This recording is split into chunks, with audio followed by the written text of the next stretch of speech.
I mean, is he caught between a rock and a hard place? I don't know. I think so. I watched them at Goodison a few weeks ago. They went to a back five that night. There's no doubt that the full-backs aren't as adventurous in terms of the positions that they take up. He hasn't come here with like a number 10 more often than not. He's played that from when he first came in. So he's a manager. He's trying to find something, and whatever he's trying at the moment is not working. But this is not just this run.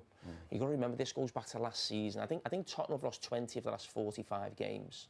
It's an awful lot. You know, we're not far off, and I think in the Premier League we're talking almost 50% of the games he's lost. Sort of going back, and I always think there was almost a line in the sand from a game on Monday Night Football when Tottenham played Chelsea at home, and they went down to 9 men, and he continued to play. last even going from last season, yeah. This is not just a problem this season. Tottenham had such a brilliant start to his first season. I think top of the league after 10 games. I think the Chelsea game might have been the 10th or the 11th game. And he continued to go with his idea even with 9 men. And since then, the record is horrendous for Tottenham. So it's not just a case of the injuries right now, and I've got sympathy for them, what they've gone through right now, and playing 18-year-old kids at different times, and the same players that have to play 90 minutes every week. So I get that, and for me, I'd like to see him get players back fit and be given till the end of the season. And I think the Europa League as a competition they might be able to go far in, shall we say. But I think we've got to be careful and just talking about what's happened the last sort of 2 or 3 months in terms of injuries. It's not that. This is going back to last season. It was fun. It always felt fun watching Tottenham for a while. You know, they had a play and we got, wasn't that exciting? You know, they lost, but we had a real go today. It's like that saying, when the fun stops, stop. And it has, like, that's what it's got to when I look at Tottenham. They're not fun, they're not enjoyable to watch. But then we I don't think you were there. Were you there for the quarter-final? It was us two for the quarter... Yeah, sorry, we were there. Yeah, I do remember working with you. Right, but that quarter-final, when they beat Manchester United 4-3, we had a great night that night. It was so entertaining, but we had a big discussion afterwards about whether you want to win 1-0 or 4-3. Well, they beat... But they beat Tottenham. But they also... To know what people want. You said this is where we're at the moment, Michael, but they beat Liverpool 1-0, and it's arguably they had a stronger side out tonight. I know Solanke played, but you still had, like, with that back four, you bring in Dan Soto there, a bit more experience. Like, I just couldn't believe that level of performance tonight, because I was just expecting more. I knew it was going to be difficult. I had no illusion. I don't think anybody has really expected that they would win tonight. But I felt that they would have a go and they'd try to lay a glove on them and they'd make things difficult. But that was just never in the game. I'm not just saying this to try and make a headline, but actually I think of a cup tie Liverpool played at home a few weeks ago in the FA Cup. I think Accrington Stanley was in the FA Cup. Now, Liverpool didn't play the best team, don't get me wrong, but they gave more than Tottenham and caused Liverpool more of a problem in that game, and that's you can see not right. You can see the fear in Spurs' dressing room there. Even Ange, to go to Goodison and play a back five in all the time, and people have questioned, will he change, will he change? Well, he changed because of the results and the performances, and even his self-belief. He must feel going, I'm going to go to a back five. Why would you go to a back five at Goodison, not scoring goals? And you concede 3. They've scored 15 goals in the Premier League and scored 3 in 45 minutes. So you're making decisions. I've been critical of the manager, but then we're saying that he doesn't adapt and then he does do something. Like that. What I'm saying is, are you saying that he should always stick with his idea, no matter what, home or away? Because we can't criticise him for saying, oh, he doesn't adapt. Yeah. And when he does adapt and do something different, have a go at him for that. We can't have it both ways. I was a little bit questionable why he went to a back five. He's always played a back four. You talk about the 3, which I was complimentary before. I thought he played a similar 3 in the first leg, and it worked without a number 10. Whereas tonight, I mean, they were just non-existent. Papa Sarr tried to get around, but you have to take the ball if you come somewhere like this. You know, is that the manager tonight? Is that the manager? Is he tactically? Is he? What I'm saying is, I'm looking at individual players, and I've never been a manager, so my first thought is always I look at players first. I'd never really want to. I try as much as I possibly can to look at players and think, if I was a player there playing in a semi-final, you're playing against the best team in Europe. It's going to be a tough game. No one really expects you to go through, but it's the manner of the defeat. When I look at those 3 midfield players, they're all big, strong, powerful lads who can run. I'm not saying they're the best players in the world, but I'm thinking, if I'm playing in a semi-final, I'm hitting Curtis Jones early on. I'm not saying that in an old-fashioned way. We saw it from Newcastle last night. I saw Trippier early on in that game, and I knew straight away Newcastle were ready. They were going to make this as tough as they possibly could for Arsenal. And I know they were at home, But Tottenham didn't make that tough for Liverpool. That was one of the easiest games Liverpool have had this season. Because it's not Postecoglou's fault that Basuma gives the ball away for the first. Of course, but it's never the manager. That isn't the manager. No, but that's your point, isn't it? I also think that there has to be a message that we are. When you keep losing the ball continuously in your own half and the keeper's playing out, we have to go, and I think that has to come from the players as well. You go, OK, let's try turn them. Let's try to do something different, because it was just coming wave after wave. You kept losing the ball and you're asking for pressure. And that's where I think that you've got to go wrong. And I hate to you, it's like that, say you've got to have a plan B. But that has to come from also the players have to take some responsibility. Like, look at your leader, your captain, Son, and he goes, like, he's been so good for Tottenham over his last few years, but I just don't see him as a captain. I just don't see that he really leads. I never see him, does he go, what's he going to bring you when you're really struggling? He doesn't like that type of player. And there's too many of them. And Jamie says it, when you talk about Tottenham, that culture, I mean, that, if I was a player, I'd hate to have that levelled at me. But that feels like it's always the stick that everyone beats Tottenham with. It's always about the culture, or it's Spurs. It's what you know, what. But I think that's probably come down to recent weeks. Certainly going to Everton. Then I watched them at Leicester. The 1-0 up, give a goal away, turning the ball over in their own half, and then within 10 minutes they're 2-1 down and they lose a game to a team that had lost 7 on the bounce in the Premier League. You're talking about Ruud van Nistelrooy, and it's just. It's a knock-on effect for them, and I see them out there as players. They look shot to pieces. When a team gets on top of them and they're overrun, they can't change the wave. And that was what happened tonight. They couldn't change the wave that Liverpool were on, far superior, and they can't compete at this level. When you come up against a team like Liverpool, you have to find something. You have to have a fight and a determination. I didn't see that tonight. I know you mentioned Accrington Stanley. Do you take into account that it was a free hit for Accrington Stanley, whereas Tottenham came here with more pressure on them because they had a 1-0 lead? Listen, yeah, I get that and understand that it was Liverpool's best team and Liverpool are going to give it more. I get that, but it's just... I think even when sort of promoted teams come to Anfield, you know, they probably wouldn't play with that fear. They come with a 1-goal lead as well. You know, there was a... I don't know. I just think of, you know, teams who've sort of come to Anfield and try and make it difficult. That was so easy, but it just goes back to that stereotype that we all have with Tottenham. And to be honest, over the years, sometimes when I'm analysing Tottenham on, you know, on Sky, and I love the Pochettino team, it had steel about it, but that probably the best Tottenham team you probably had since the early 80s when they were winning FA Cups and UEFA Cup. And that team still couldn't get over the line. You know, there's definitely a mental block with the club. It's not just this set of players and the manager. It goes back a long time. But even when I was a kid watching football, there was this stereotype, as I said, about Tottenham. And right now, that is a typical Tottenham team. People say, the fans have got Spurs back, and we've got our club back. Yeah, they've got the club back that we all we feel like we've watched for 40 years. That's what they feel like they've got back, where they're basically nice on the eye when things are going well.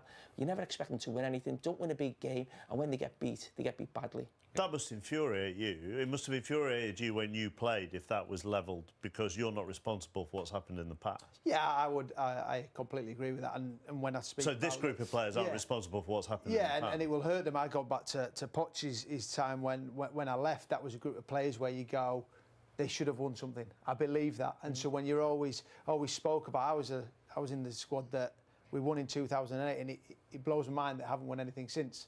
And so when you hear this, and even as an ex-player, you're thinking, wow, that's damaging, that's hurts you. Of course it does, because a club like this, but then you've got to realise where the club is at and what you're competing against. That is the truth. They've come to Anfield tonight, and I was one of those people who said to you when I walked in, what's it going to be like? Worried, fearful, because Liverpool... They do it. They're winners. They know how to do it. They've done it for year after year, and that's why it's been so hard for Spurs in recent years to get over the line and win something. And in case you're wondering, Liverpool are the winners, and they have won this evening, and we haven't really touched on them yet because they are in another fight. I want to take nothing away from Tottenham. They're very lucky. They got battered for most of the game. A bit of a freak. I think they got 2 goals in the last minute. But whenever they go into a big game as a football club, no one ever believes they're going to win. And that's not me as a Liverpool fan. Those Tottenham fans there tonight, not one of them will have believed that they'd have gone home and they'd have gone to Wembley. They just won't. Isn't it strange that Liverpool put 4 past them? Liverpool are in the final, and there is no doubt amongst the group here that Tottenham are the story. Yeah, I think because we just expected a bit more from them tonight. I just cannot get my head around not having 1 shot on target in a semi-final. You know, I know So the one half chance when Son manufactures something great step over and then hits the bar, but even then you just felt the game had gone for them. And I just couldn't. I just think when you set the, you come into a semi-final, and I know it's always difficult. You're 1-0 up and you come to Anfield, and we all talk about the pressures and the noise and everything that goes around it. But I just felt first half they're trying to play it from the back. The goalkeeper's edgy. In midfield, they never showed any courage to get on the ball and make things happen. They were so abject. And it wasn't the inexperienced players, it was the experienced ones that I was looking at thinking, well, go on then, lead the team. Son's your captain, show something, show some character, get on the ball. Kulusevski, nothing. And I think it's too easy to say, well, yes, they have had injuries. They've absolutely, Van der Ven. I say less about Romero because I think I watch him enough and he can give away a lot of goals when I watch him. But Van der Ven is obviously a big miss. But there's still enough players. Holders Liverpool punched their return ticket to Wembley and a League Cup final against Newcastle United after a 4-0 rout and 4-1 aggregate victory over a toothless Tottenham Hotspur at Anfield on Thursday. The runaway favourites took the lead to overturn a 1-0 first-leg deficit against the injury-depleted visitors when Cody Gakpo fired in a right-foot shot in the 34th minute from a Mohamed Salah cross. Salah added his name to the scoresheet, shooting high into the net from the penalty spot in the 51st minute after Spurs goalkeeper Antonin Kinskey downed Darwin Núñez. Dominic Szoboszlai slotted home the third and Virgil van Dijk completed the rout with a header. Newcastle saw off Tottenham's North London rivals Arsenal 2-0 and 4-0 on aggregate on Wednesday to secure their second final in 3 years on March 16th. I think the stadium helped a lot. We knew we had to come back, Gakpo told Sky Sports. We went out there and tried to bring as much chances as possible. With the quality we have, we know we are going to get chances. It was a great win. The final will be Liverpool's 15th in the League Cup, but a first in English football for Liverpool's Dutch manager Arne Slot, who replaced Jurgen Klopp at the end of last season. It also kept record 10 times League Cup winners Liverpool on course for a 4-trophy haul this season. They are 6 points clear of Arsenal at the top of the Premier League, with a game in hand, led the table into the last 16 of the Champions League and are still in the FA Cup.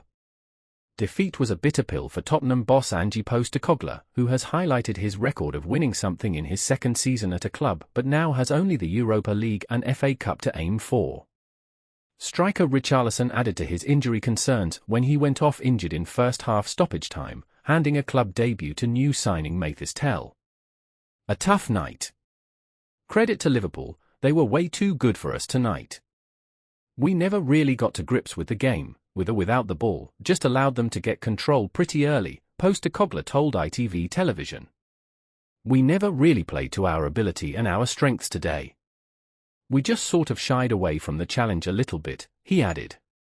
We didn't start the game well, we were way too passive and allowed Liverpool to get into a rhythm. And when they do that, especially here at home, they are hard to stop. Tottenham would have struggled even with a full roster of players against a side whose strength in depth was highlighted by the quality of Alexis Mac Allister and Diogo Jota coming off the bench in the second half. The scoreline even flattered Tottenham, with a Gakpo shot deflected onto the upright by Kinskey and Ryan Gravenberch hitting the post in the second half. Tottenham have not won any silverware since they beat Chelsea in the 2008 League Cup final. They had beaten Liverpool only once in their 27 previous games at Anfield since 1999.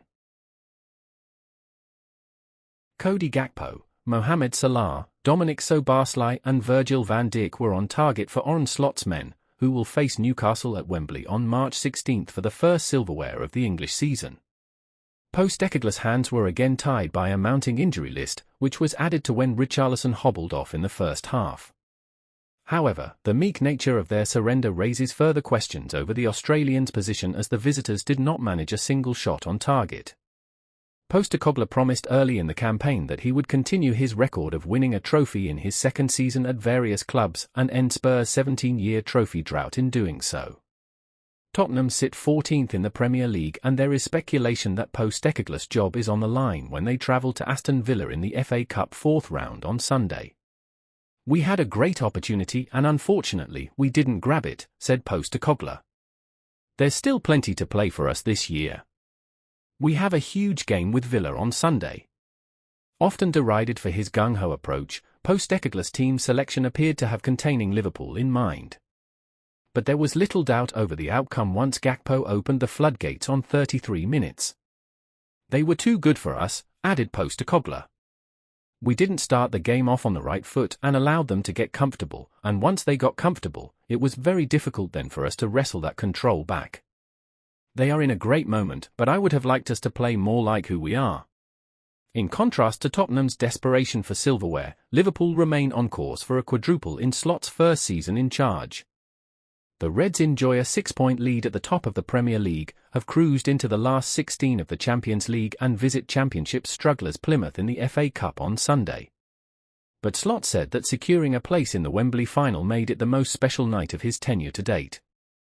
I think we had some big nights here already, but yeah, to reach a final should always be special, and that is what it is, said the former Feyenoord boss. In Holland we only have one cup competition and that final is played at the end of the season, so it is new experience, but a nice one to have. It is a special stadium for English people but also for Dutch people because we know the history of the stadium and final as well. Very pleased to go there, but we know we will face a very tough opponent. They are a very good team, but they will face a very good team as well. Holders Liverpool punched their return ticket to Wembley and a League Cup final against Newcastle United after a 4-0 rout and 4-1 aggregate victory over a toothless Tottenham Hotspur at Anfield on Thursday.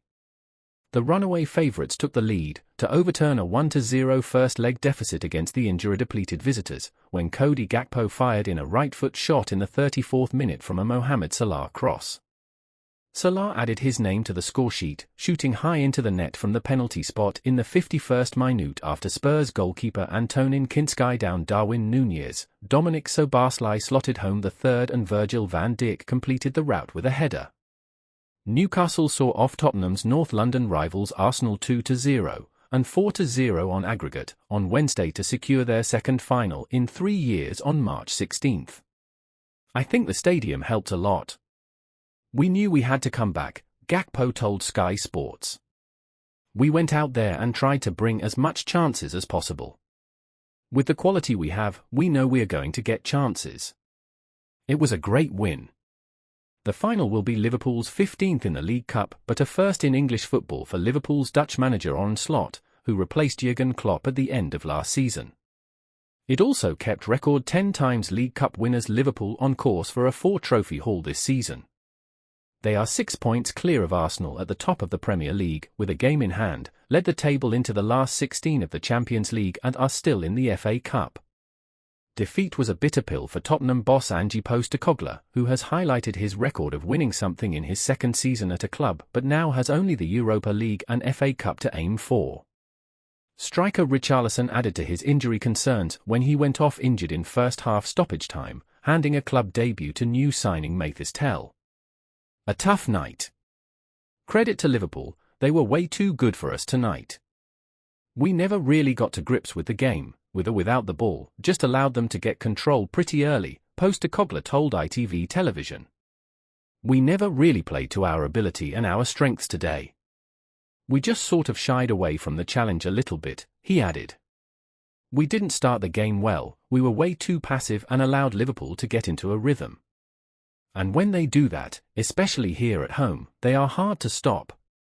Tottenham would have struggled even with a full roster of players against a side whose strength in depth was highlighted by the quality of Alexis Mac Allister and Diogo Jota coming off the bench in the second half.